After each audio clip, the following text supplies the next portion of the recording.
Well, it's 11:45 on another Friday night. Where did the week go? I wonder sometimes if I actually got all the days. Yeah, so I wanted to share something right quick and just an idea that might help some folks out here.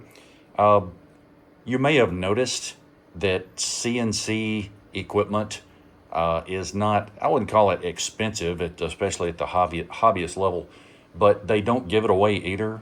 And anything that adds to the cost, I usually, sharpen my pencil and see if I can do something different or maybe a little bit better.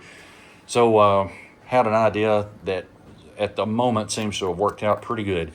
As you can see, I've got some clear acrylic, and this is not some I went and bought at Lowe's or Home Depot or ordered.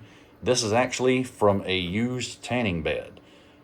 If you look at Facebook Marketplace, you can find people a lot of times just trying to give away old tanning beds, or you'll get a curb alert on Craigslist, and the acrylic is so far it looks like it's just going to be perfect, and got some blocks here to hold that one up so I can easily remove it.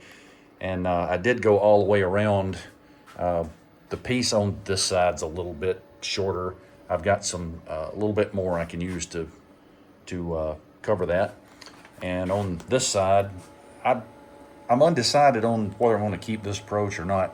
As you can see, it goes between the drag chain and the rails, and it's flexible, secured on each end, not in the middle, so if it needed to move a little bit, it could. I'm kind of iffy on this. I'm going to use it a while and see how it works out. But as far as enclosing the thing so I keep the chips to a minimum, or at least off the floor, and I don't ever really use any vacuum system on the spindle itself. Probably should. Probably would save myself a little bit of trouble. It's also some trouble to take it on, take it off, put it back on, take it off, put it back on. That's a step every time you change a tool, every time there's just it's a little bit laborious in my opinion. I think I'd rather just do the cleanup afterwards. But anyway, wanted to throw out the tanning bed acrylic idea.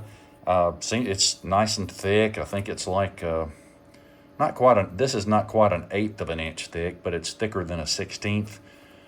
Flexible yet rigid enough to hold up, not real brittle, and was totally free. All I had to do was go get it. So give that a try. Anybody else has any great ideas or anything along those lines, just feel free to leave them in the comments. I'm always down to try something new. So let me know what you think about this idea or any idea you may have had along these lines. Thanks a bunch, and thanks for checking out Channel 14.